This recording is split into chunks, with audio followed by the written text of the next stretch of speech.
The oak-paneled courtroom hummed with the low buzz of restless whispers, the kind that rise and fall like waves against the walls of an ocean.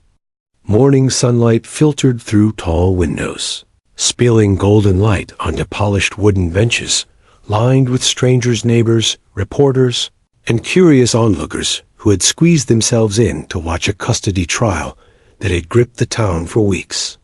It was the kind of case that had divided opinions over coffee counters and dinner tables, each side fueled by rumor, speculation, and fragments of truth. Yet on this day, none of those voices mattered as much as the tiny figure slowly walking toward the front of the room. A bailiff guided her gently by the hand, her short steps barely audible against the polished floor.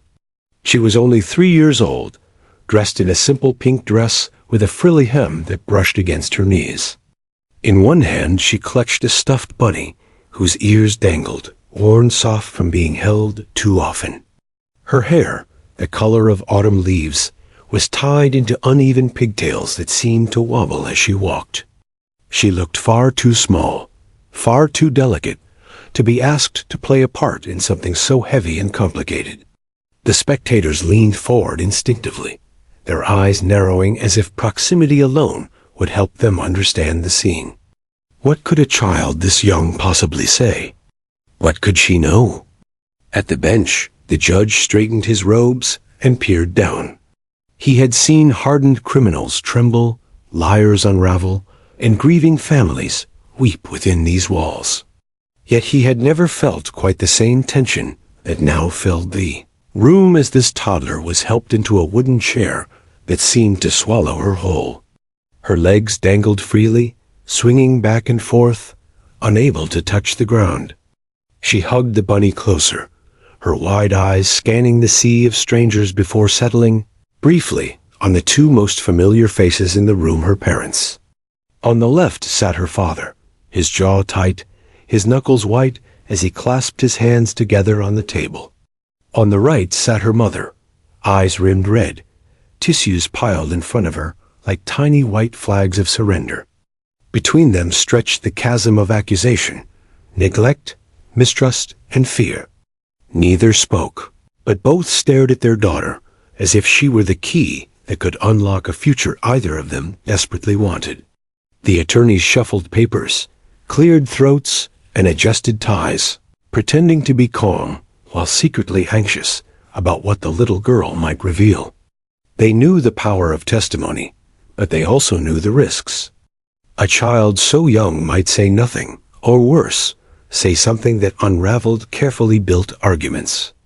One lawyer leaned back in his chair, whispering to his colleague that this was a mistake, that no one should expect coherence from a toddler. But another leaned forward, a flicker of hope in her eyes, sensing that innocence had its own kind of authority. The judge tapped his gavel lightly. "Let's proceed," he said, though his voice was softer than usual.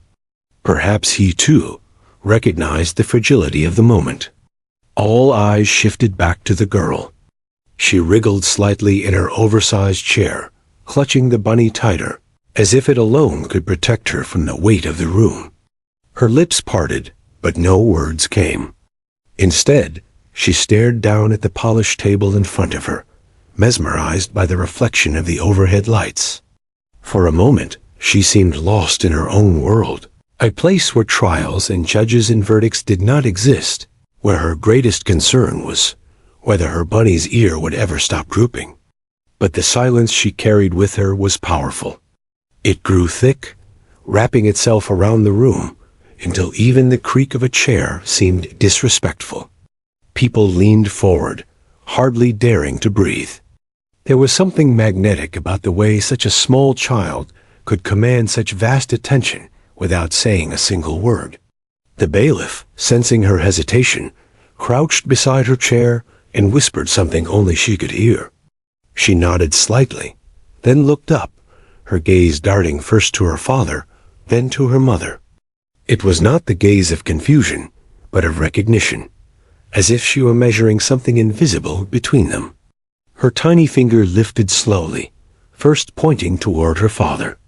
A murmur rippled through the benches. She paused, then pointed toward her mother. The air shifted again. Confusion, doubt, speculation crackled like static in the silence that followed. Was she choosing? Was she undecided? Or was she saying something no adult had yet deciphered? Her father leaned forward, his lawyer placing a steadying hand on his arm, urging him to stay still. Her mother covered her mouth with both hands, her body trembling as though she had just heard a verdict. The judge's brow furrowed, not in annoyance, but in curiosity. He had seen many testimonies falter under pressure, but he had never seen one distilled into gesture so simple, yet so haunting. For the girl, it was not a performance. It was not about strategy or winning. She did not know the language of courtrooms, the meaning of custody, the weight of neglect, the sting of accusations. What she knew was the feeling of being held, the sound of voices when they rose in anger, the warmth of safety when it was present, and the sharp absence when it was not. In her mind, she was not testifying. She was simply showing the only truth she could grasp. The room sat suspended in that truth. Even the judge hesitated to break it, aware that a fragile thread had been spun between the child and the dozens of adults who had gathered to decide her future. Her silence was not empty. It was full, overflowing with meaning too large for her small voice. And as she sat there, swinging her legs gently, the stuffed bunny pressed against her cheek, a collective realization began to ripple through the courtroom. The case was no longer just about the bitter words of adults.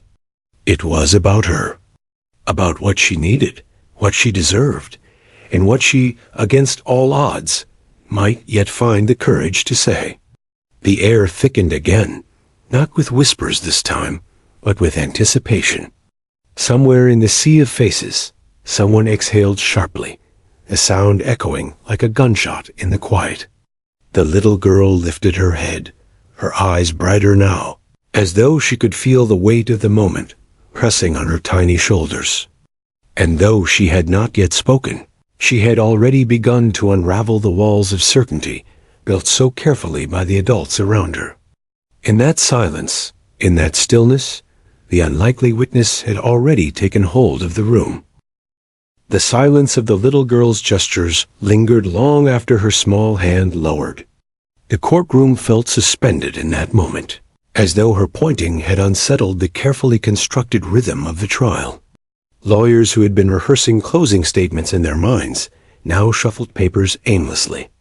Parents who had rehearsed their own versions of the truth shifted in their seats, restless, unable to control the narrative any longer. The case, after all, had already stretched on for weeks. It was not the first custody battle this courtroom had seen, but it was one of the most contested. On one side sat the father, a man who had once been admired in the community for his steady job and quiet determination. On the other side sat the mother, a woman whose friends described her as nurturing, creative, and endlessly patient with her daughter. Yet in the courtroom, they were stripped of those labels. They were no longer father and mother, but instead petitioner and respondent, each reduced to stacks of evidence, exhibits and affidavits meant to prove or disprove their fitness. The attorneys had been relentless. They summoned teachers, neighbors, even a pediatrician to the stand. Each testimony painted a portrait that seemed convincing in isolation, yet contradictory when held against the next. One neighbor spoke of the father's late nights, his absence at school functions, and whispered that perhaps he was too distracted to notice what a child needed. A different neighbor insisted he was attentive, often seen walking hand in hand with his daughter at the park. Similarly, the mother was praised by some as endlessly devoted, then criticized by others as unstable, overwhelmed, and struggling to maintain consistency. The judge had listened patiently, day after day, as each side tried to construct their narrative. Yet as he scribbled notes in the margins of his legal pad, he knew that the truth was never as neat as the arguments suggested. Families were messy. People were flawed. And in the end, What mattered was not which parent had the better lawyer, but which environment offered the little girl something she had already spoken of, without knowing it: safety. But none of this was obvious to the crowd watching from the benches. To them, the trial was a drama with clear sides, one to root for and one to condemn. They whispered opinions as though verdicts could be decided by gossip.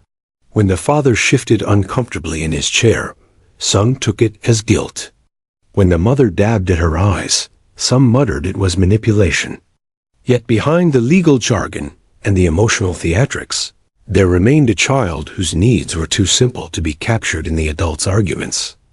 As the attorneys resumed their questioning, the atmosphere thickened again. The father's lawyer called upon the family's pediatrician, a composed woman in her 40s, who wore glasses that glinted under the courtroom lights. She spoke clinically, describing the child's health as stable, but noting moments of anxiety during recent visits. She is thriving physically, the doctor explained, but there are signs of emotional stress. She clings tightly to her toy, even during examinations, and her verbal responses are delayed when asked about her daily life. The mother's lawyer rose immediately, seizing on the testimony. "Doctor, would you say that such stress could be caused by inconsistency in her environment? Perhaps moving between two homes that offer different routines?" "Yes," the doctor admitted. "That is possible. Children at her age need predictability." A small murmur rippled through the benches. Predictability.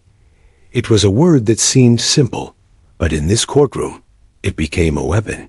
The father's lawyer rose, objecting, suggesting the stress could just as easily be the result of ongoing conflict between parents rather than the stability of either home. The judge sustained the objection, reminding the attorneys to keep their questions focused. But the word hung in the air nonetheless, a subtle reminder of what was at stake. The mother sat quietly, her hands folded tightly in her lap. She glanced toward her daughter, who was still seated at the front, fidgeting with her stuffed bunny. Her lips trembled, though she forced them into a thin line. She wanted to stand, to cry out that she could provide that predictability, that her love was enough. But she knew the courtroom was not built for emotion. It was built for evidence, and love was not something that could be filed into exhibits. The father, too, struggled against his impulses. His eyes darted toward his daughter and back at the judge. He wanted to tell his side, to insist that he was present, that he had built his world around her. But he also knew that his mistakes late hours, arguments shouted too loudly, moments of distraction, were not erased by intention. And so the case unfolded not in absolutes, but in fragments, each piece of testimony illuminating one corner of the truth while casting another into shadow. The judge leaned back in his chair, feeling the weight of the case settle against him like a stone. He had presided over trials where millions of dollars were at stake, where companies fought over contracts and men fought over land. Yet none had felt as delicate as this. Money could be replaced. Property could be divided. But a child's trust, once lost, could not be repaired so easily. He glanced down at the little girl who had grown restless, her legs swinging against the chair, her bunny now resting on the table like a silent companion. She was unaware of the gravity of the testimonies circling above her, yet she was the very center of them. It struck him, not for the first time, that the adults had spoken thousands of words, yet none had carried the clarity of the two she might one day offer. The attorneys continued to argue, their voices rising and falling, each determined to claim the ground of righteousness. But the spectators sensed what the judge already knew. The truth of the case would not be found in cross-examinations or objections. It would be found in the quiet voice of the child, the unlikely witness who had already unsettled the courtroom with silence alone. The day pressed on, dragging with it testimony after testimony. Teachers described her laughter, her moments of withdrawal. A neighbor recounted hearing arguments through thin walls. A social worker painted a cautious picture of two parents who loved their child but could not love each other.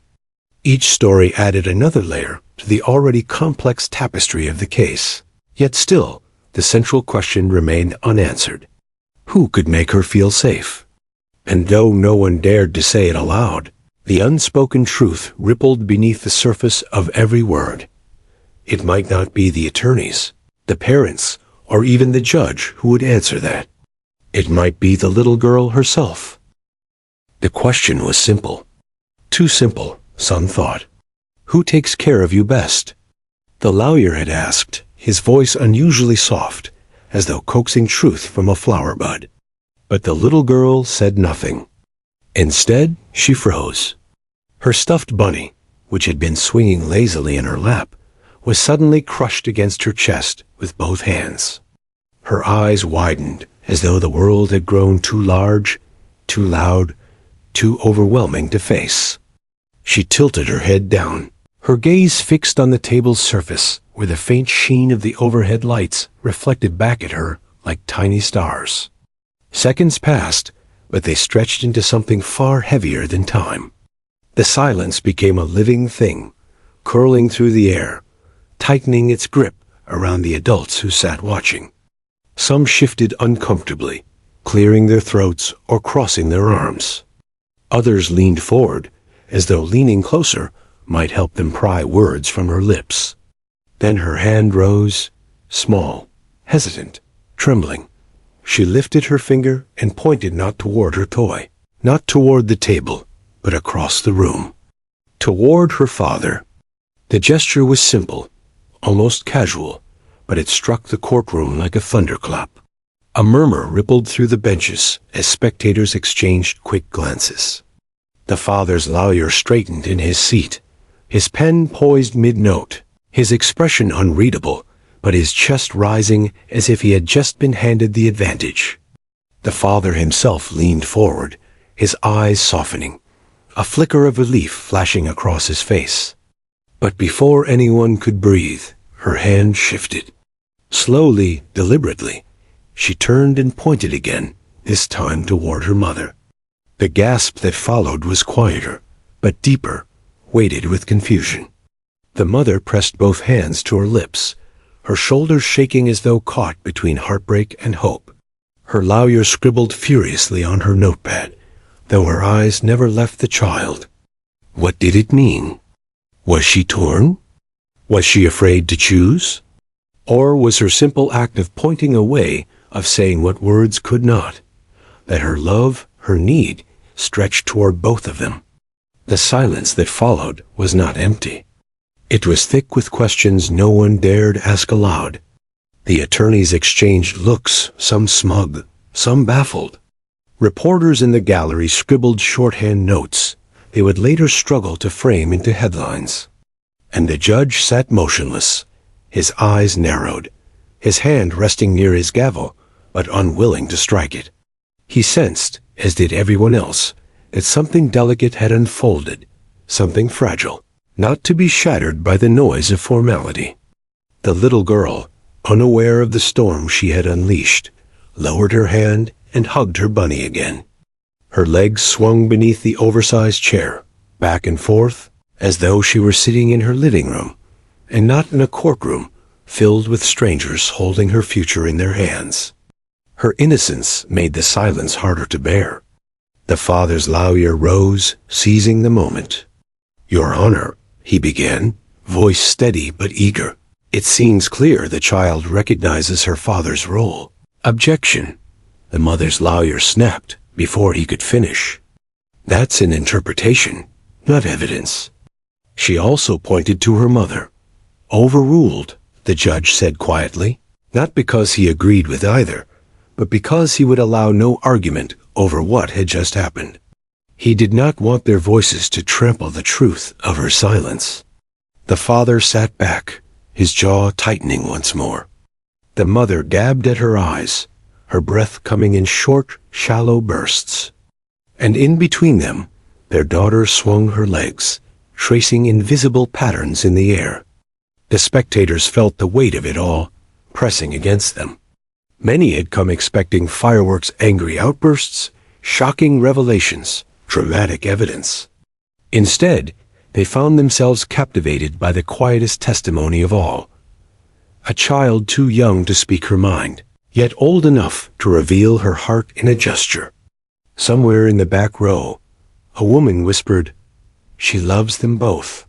Another man shook his head. "No, she's scared. She doesn't know who to pick."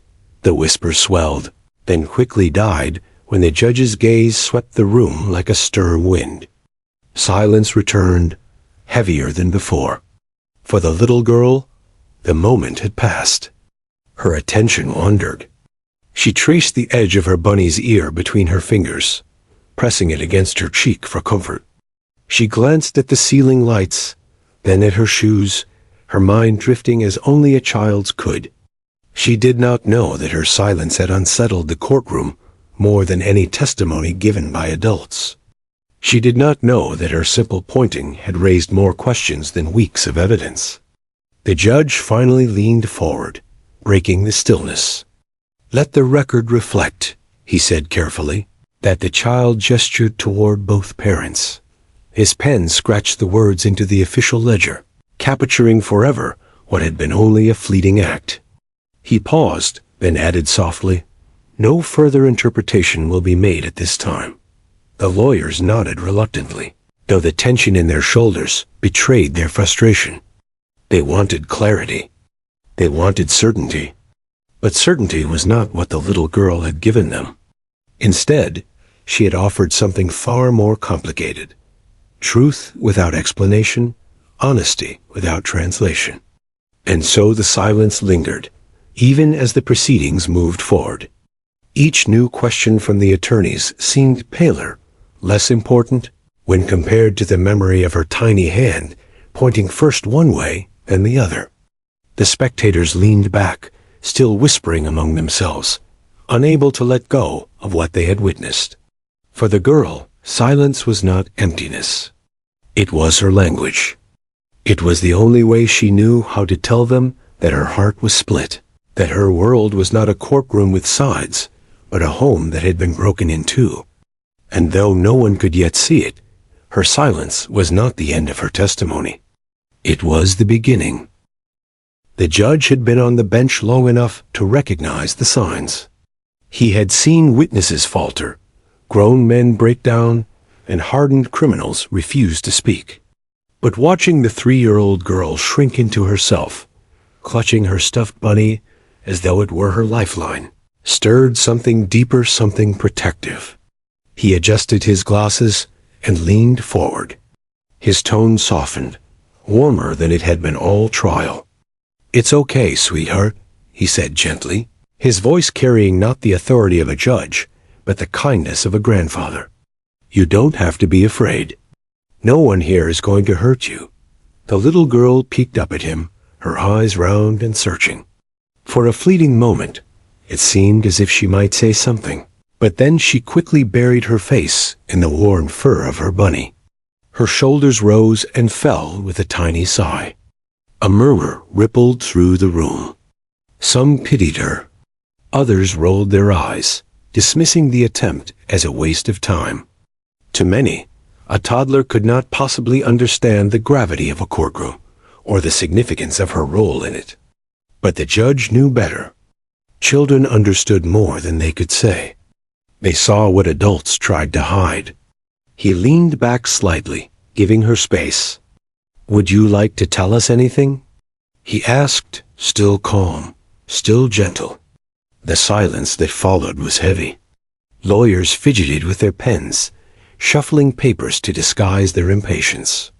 The father's attorney whispered something under his breath, perhaps urging the judge to move on. The mother's lawyer folded her hands on the table, her knuckles whitening. From the bench, the judge observed them all, but his gaze always returned to the girl. She looked so small, so vulnerable, her legs dangling from the oversized chair, her shoes scuffing against the polished wood. He knew she was afraid not of him, not even of the courtroom, but of what her words might mean. Children might not grasp legal procedures, but they understood consequences. She had grown up in the storm between her parents, and even now, she must have sensed that choosing one meant losing the other. The bailiff, kneeling beside her, whispered encouragement only she could hear. She nodded faintly, but still, no words came. Instead, she tugged at her bunny's ear, twirling it between her fingers as if drawing strength from its fabric. The father shifted in his seat, unable to bear the sight of his daughter struggling. He leaned forward, his lips parting as though he might speak to her directly, but his attorney's hand shot out, pressing firmly on his arm. "Don't," the lawyer hissed under his breath. "Let the court handle it." On the opposite side, the mother dabbed at her eyes with a tissue, her body trembling. She wanted to run to her daughter, to scoop her up, to whisper that everything would be all right. But she, too, was bound by the rules of the courtroom. She sat frozen, caught between maternal instinct and legal restraint. The spectators watched, captivated. Some leaned forward, eager for the breakthrough. Others slumped back, convinced nothing would come. The reporters scribbled in their notebooks, though many stared longer than they wrote, sensing this was no ordinary testimony. The judge cleared his throat softly. "Sweetheart," he said again, "you don't have to say a lot. Just whatever is in your heart." The girl lifted her head slightly this time. Her lips parted, but no sound emerged. Instead, she blinked rapidly, as if words were trying to climb their way up, but kept slipping back down. She pressed her bunny tighter, squeezing it until its stuffing bulged. Minutes stretched, long and agonizing. The courtroom, normally a place of interruptions, objections, rulings, scribbles, fell utterly still.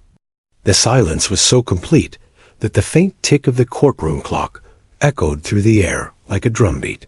The judge shifted his gaze briefly to the attorneys. Patience, his eyes seemed to warn them. And for once, neither side objected. They, too, sensed that forcing her would shatter something delicate. The little girl's breathing grew steadier. She rocked slightly in her chair, side to side, the way children often did when comforting themselves. And then, slowly, she lifted her head. Her gaze swept across the room, not stopping at her parents this time, but moving from one adult to the next, as though studying the crowd.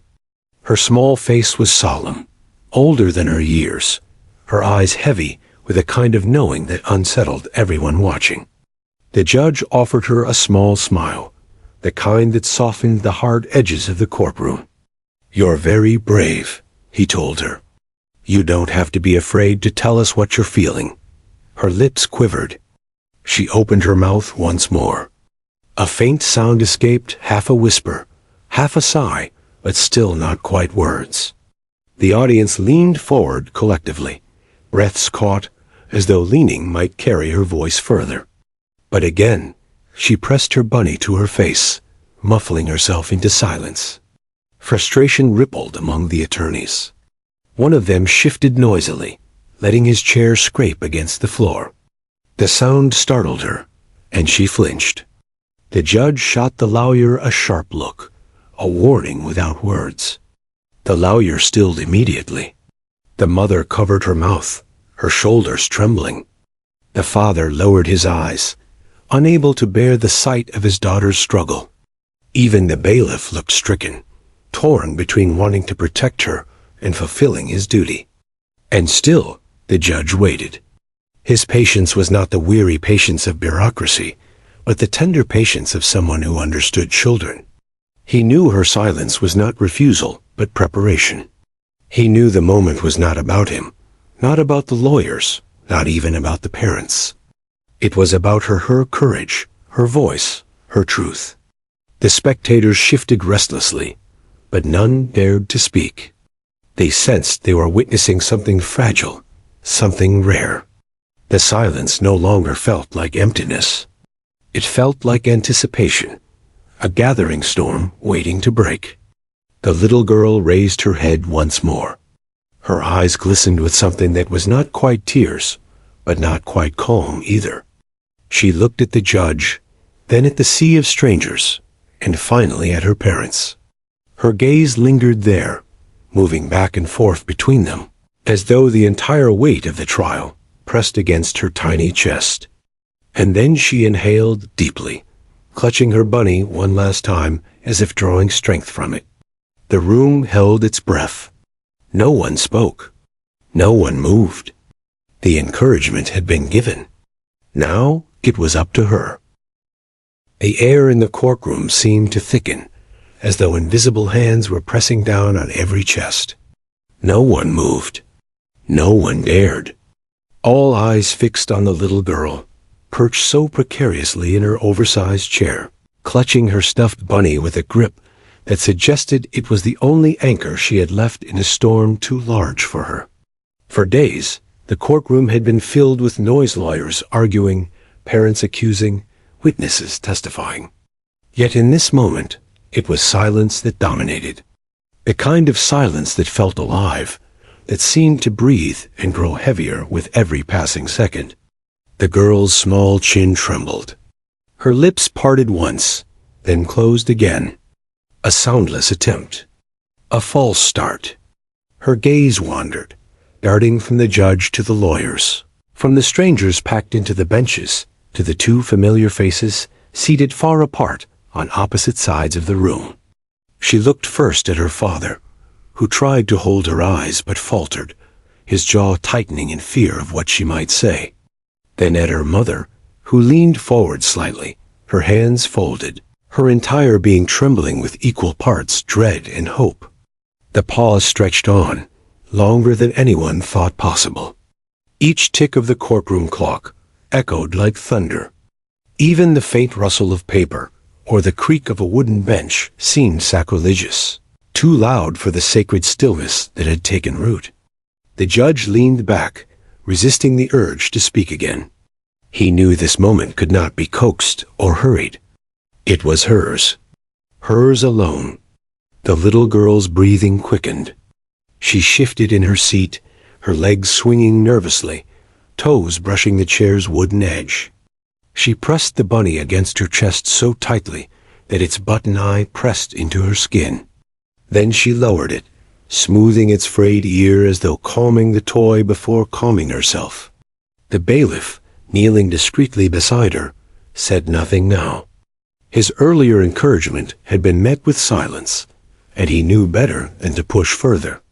He simply stayed near, a quiet presence, reminding her she was not entirely alone. The spectators, however, could not hide their impatience. A cough broke through the silence. Someone muttered under their breath.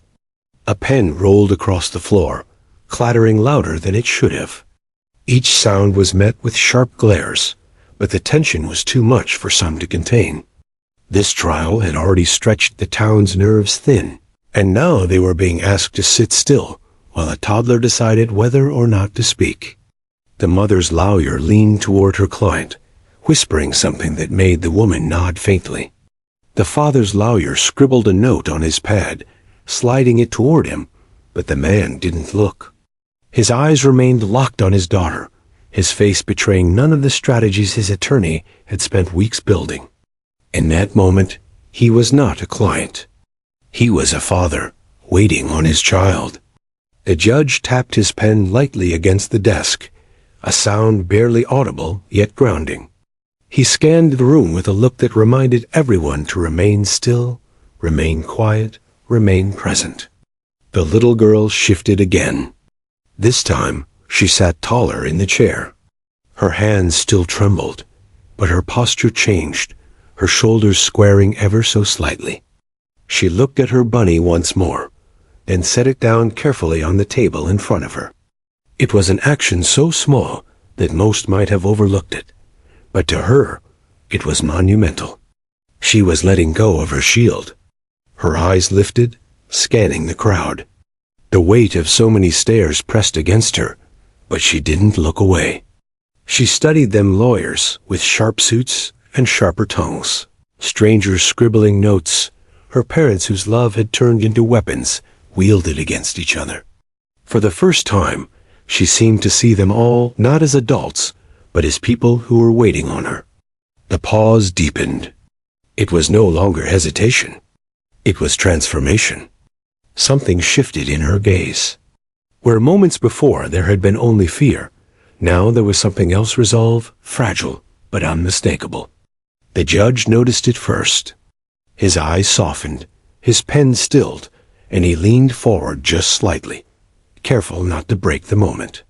He had seen courage in many formed soldiers testifying about trauma, victims recounting horrors, but never had he seen it embodied so purely as in the posture of this child, so small, so fragile, yet so ready to speak.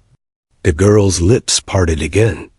This time, the sound that came was faint, but real, a tiny breath. It carried the shape of words not yet fully formed. The spectators leaned forward, as if their collective bodies could help lift her voice into the air. And then she closed her mouth again. The disappointment was palpable, like air escaping from a balloon. A woman in the back row sighed. A man shook his head, muttering, "She's too young." The father's lawyer tapped his pen impatiently against the table, while the mother's lawyer clenched her jaw, her nails digging into the soft tissue of her palm. But the judge did not flinch. He raised his hand for silence once more. His voice, when it came, was calm, steady, almost reverent. Let her take her time. The girl inhaled deeply. She closed her eyes for a moment, as though gathering her strength from somewhere deep inside. Her tiny hands rested on the table now, no longer clutching the bunny, no longer hiding her face. She sat there, silent but steady, like a candle flickering just before it bursts into flame. The unexpected pause had grown into something far greater than anyone anticipated. It was no longer just a child hesitating to speak. It was the entire courtroom waiting, learning patience, learning that truth could not be demanded. It had to be offered freely. Every heart in the room beat in rhythm with hers. Every pair of eyes watched, unblinking. The air itself seemed to hold its breath. And then, slowly, deliberately, she opened her eyes again. They were clearer now, brighter, as though she had decided. Her gaze swept once more from the judge to the strangers, and finally back to her parents. The pause was ending.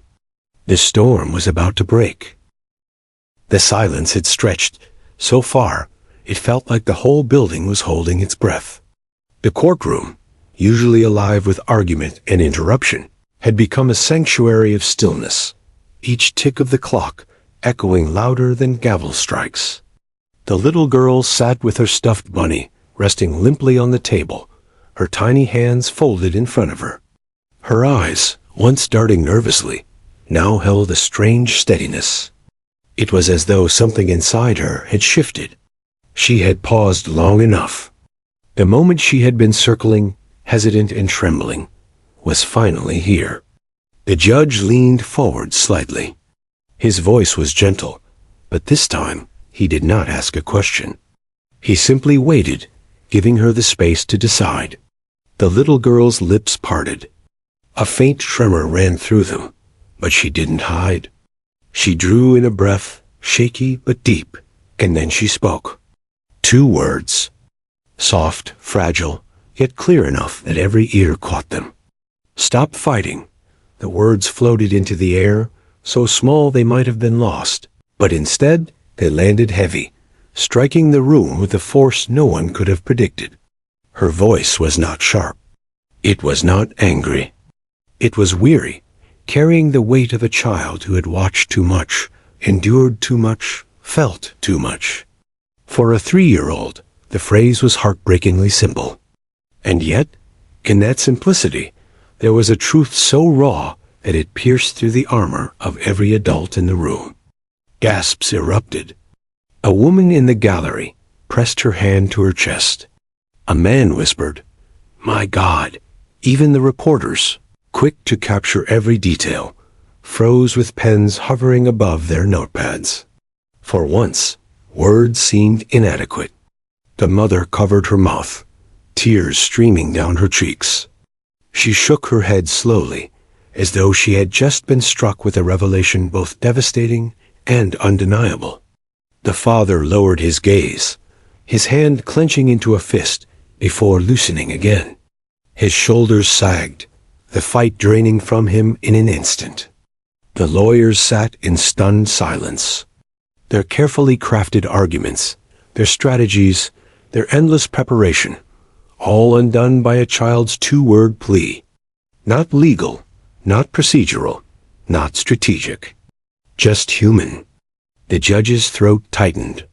He had presided over hundreds of cases, some more gruesome, some more complicated. But none had ever struck him quite like this. He had expected her to name a parent, to point, to reveal some hidden fact. Instead, she had revealed the one truth every adult had ignored. The war itself was the problem, not the sides fighting it. Stop fighting. The phrase echoed again and again, not because she repeated it, but because it imprinted itself in every mind.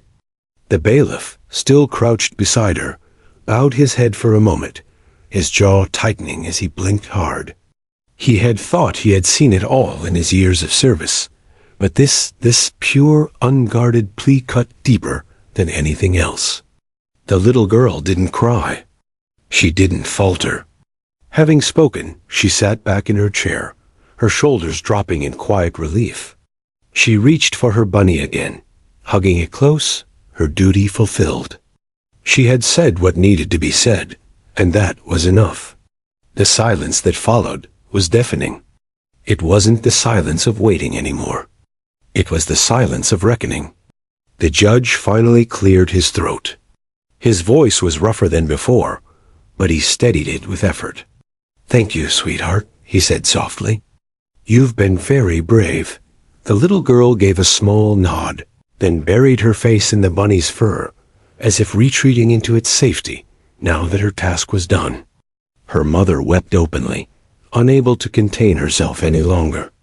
The father stared straight ahead, his expression unreadable, but his eyes glistened in a way that betrayed his struggle. The lawyers exchanged glances, each realizing that nothing they said after this would matter. The child had spoken not in legal terms, but in a language the court couldn't ignore. A murmur swept through the gallery, but it was different now. Not impatient, not restless, reverent. They had all come expecting a custody battle. What they had witnessed instead was a truth so simple it felt holy. The judge raised his hand for quiet, though the room hardly needed the command.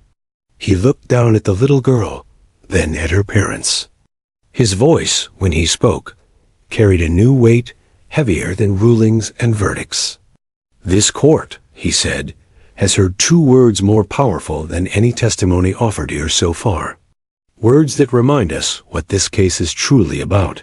He paused, letting the silence settle once more. His gaze moved from mother to father, pinning them both in place.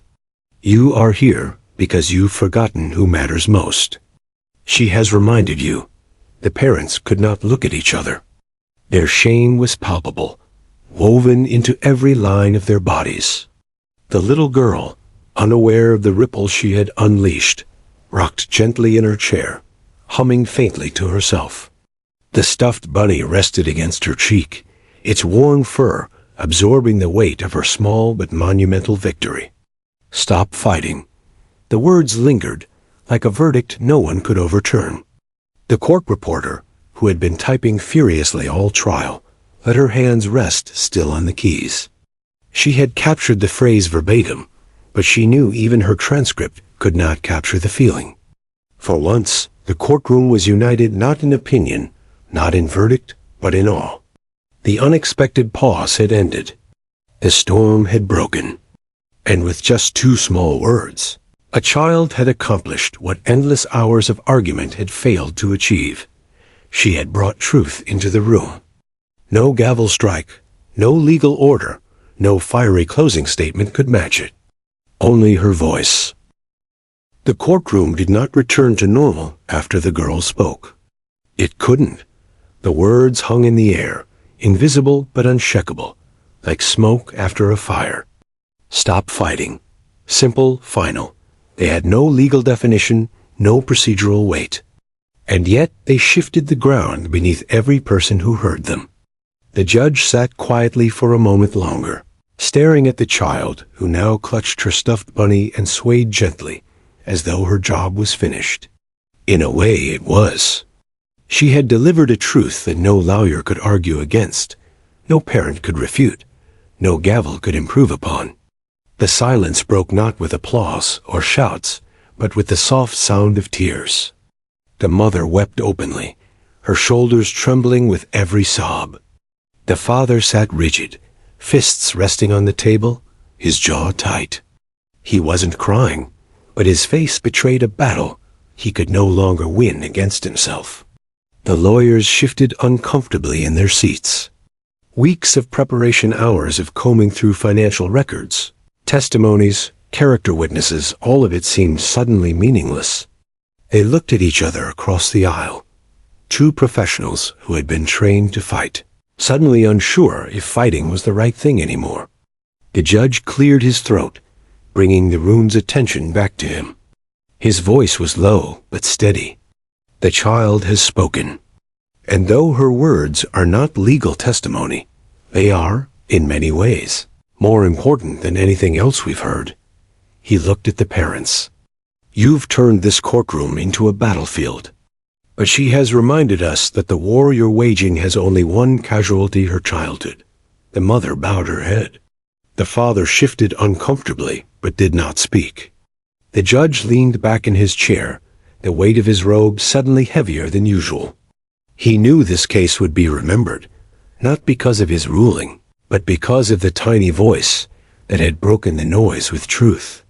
He gestured toward the bailiff. "Take her back to the waiting room, please." The little girl rose with the bailiff's help, bunny in hand. She didn't look back at the crowd, at her parents, or at the judge. She simply walked out with the innocence of someone who had said what she needed to say and was ready to return to coloring books and juice boxes. As the door closed behind her, the spell broke, and the courtroom stirred again. But something fundamental had changed. The arguments no longer felt sharp. The urgency to win had dulled. Every adult sat with the echo of her words, pressing against their chest like a weight they could not shrug off. The judge sighed and spoke again. "This court will adjourn for today. Counsel, I expect you to return with recommendations, not as adversaries, but as representatives of what is best for this child. And I strongly suggest you remember her words when you do." He struck his gavel once. The sound was decisive but subdued, almost unnecessary, after the true verdict had already been delivered by a 3-year-old. Outside the courthouse, the crowd buzzed. Reporters rushed to phones and laptops, desperate to capture the story. A 3-year-old girl leaves courtroom speechless with 2 words. The headline wrote itself, but even they struggled to capture the emotional force of the moment. Words like remarkable, heartbreaking, and extraordinary spilled onto notepads, yet none felt adequate. Inside the hallway, the mother leaned against the wall, her tears still flowing. Her lawyer placed a hand on her shoulder, offering comfort but no words. The father stood several feet away, his attorney beside him, but for once he did not strategize, did not argue. He stared at the floor, lost in thought, as though the 2 words were replaying on a loop inside his mind. Stop fighting. He had thought this battle was about winning, about proving himself the better parent, the more stable provider, the rightful guardian. But in that tiny voice, he had heard the truth. The battle itself was the wound. The mother, through her tears, looked up at him. Their eyes met for the first time in weeks, not as enemies, not as litigants, but as 2 parents suddenly aware of what their daughter had asked of them. Neither spoke. They didn't need to. The shame in their silence said everything. In the days that followed, the story spread beyond the courthouse. It appeared in local papers, then regional outlets, and eventually national headlines. Commentators debated the state of custody battles in America. Psychologists spoke about the wisdom of children, and families across the country shared the article around dinner tables. But for the little girl, life returned to normal, or as normal as it could. She went back to preschool, to playgrounds, to picture books. She didn't know she had become a symbol, a story that touched hearts far beyond her small world. For her, she had just said what she felt. Her parents, however, could not return to normal, not the way things had been. Her words had cracked something open that could not be closed again. Their lawyers urged them to settle, to stop dragging the case through endless hearings. And for once, both agreed. The documents were drawn up, but they were approached with less venom, less posturing.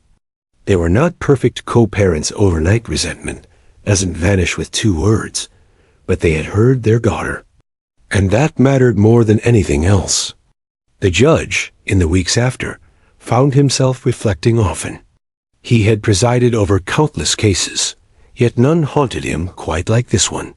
He replayed her tiny voice in his head, not as evidence, not as testimony, but as a reminder of why the court existed at all, to protect those who had no power.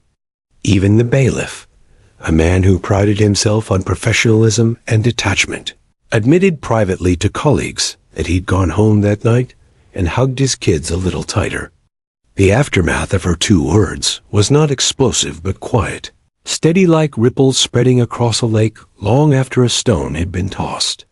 People carried them into their own lives, into their own arguments and relationships.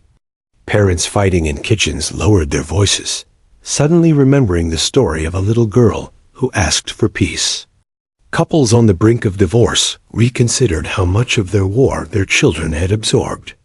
And for the mother and father at the center of it all, the words became a mirror. Whenever the old anger began to flare, whenever they wanted to point fingers or reopen wounds, they remembered that courtroom. They remembered her voice, so small yet so powerful. And they paused. Because once you've been told by your child to stop fighting, it is impossible to pretend you haven't heard. The courtroom may have adjourned that day, but in truth, it was the little girl who had brought the trial to its true conclusion. Not with a verdict, not with custody awarded, but with a plea that reached beyond law and into love. The aftermath was not the end. It was the beginning. The story should have ended at the courthouse. At least, that was what most people thought. Cases came and went every day, each one leaving a paper trail, a ruling, and then silence. But this case was different. The 2 words spoken by a child refused to fade. They spread first through whispers in the hallways, then through headlines, and eventually through conversations around kitchen tables across the country. Stop fighting. Those 2 words outlived the trial. In the small town where the case had unfolded, the phrase became almost mythic. Teachers spoke of it in staff lounges, reminding each other of how much children absorbed from the conflicts of adults. Pastors mentioned it in sermons, drawing parallels between the innocence of a child's wisdom and the burdens adults carried unnecessarily. Parents at playgrounds lowered their voices when their arguments grew too sharp, remembering the story of the little girl who had said aloud what so many children kept buried. Even those who hadn't been in the courtroom felt they had. The descriptions in newspapers were so vivid, the emotional impact so universally human, that people began to claim the memory as their own. "I'll never forget the silence after she spoke," some would say, even if they had only read about it in print. The story had transcended fact and become something larger, a parable for modern times. For the judge, the words stayed with him long after the file was closed. He found himself sitting at his desk late into the evening, staring at stacks of cases, each one a battle between parents, neighbors, siblings, spouses. And each time he wondered, what would change if they all remembered those 2 words? He started weaving the lesson into his rulings, subtly reminding warring families that the law could divide assets and assign custody, but it could never heal the wounds of fighting. Only people could do that, and often it was the smallest voices, the ones they overlooked, who understood best. He confided to a colleague one evening. It wasn't her testimony that mattered. It was her clarity. She saw what we all pretended not to, that the war was the problem, not the verdict. The colleague nodded, but didn't speak. What was there to say when a child had already said it all? For the bailiff, the moment became personal. At home, he had 2 children of his own, both younger than 10. He had always thought of his job as keeping order, protecting the court, maintaining discipline. But now, he realized order meant more than silence and structure. It meant peace. That night after the trial, he sat on the edge of his daughter's bed as she fell asleep, watching her breathe softly, her hair fanned across the pillow. He thought of the little girl in the courtroom, clutching her bunny, too small to understand the legal world around her, yet wise enough to speak the truth. He leaned down and whispered into his daughter's ear, "Don't ever be afraid to tell me how you feel." His daughter stirred, half asleep, but mumbled back, "Okay, Daddy." He smiled through the sting of tears. The lawyers, though reluctant at first, admitted the girl's words had changed them. One confessed to a colleague that he had gone home and stared at his own divorce papers for an hour, questioning whether his endless fight with his ex-wife was worth the toll it took on their son. Another lawyer, known for his aggressive style, found himself softening in court, pausing before launching into attacks, remembering the plea of a child who only wanted peace. It was not an overnight transformation. Habits built over years do not dissolve instantly, but it was a crack in the armor. And through that crack, light seeped. As for the parents, their journey was the hardest. The mother and father carried those words like a shadow, following them into every exchange. They still disagreed, still stumbled into arguments, still felt the old wounds rise to the surface. But now, before their anger spilled too far, they remembered. Stop fighting. It was not easy. Sometimes they caught themselves mid-argument, the phrase ringing in their ears like a bell. Sometimes they said it to each other, not mockingly, but as a reminder of the daughter who had spoken it first. Slowly, painfully, they began to rebuild not their marriage, but their ability to coexist as parents. At the next hearing, the lawyers noticed something different. The arguments were shorter, the tone softer, the hostility dulled. The judge noticed too. When he asked if they had made progress, both nodded. Not perfect progress, but progress nonetheless. And for once, the little girl was not asked to testify. She sat in the waiting room with her bunny, coloring pictures of flowers and suns, blissfully unaware that her voice had already rewritten the course of her parents' lives.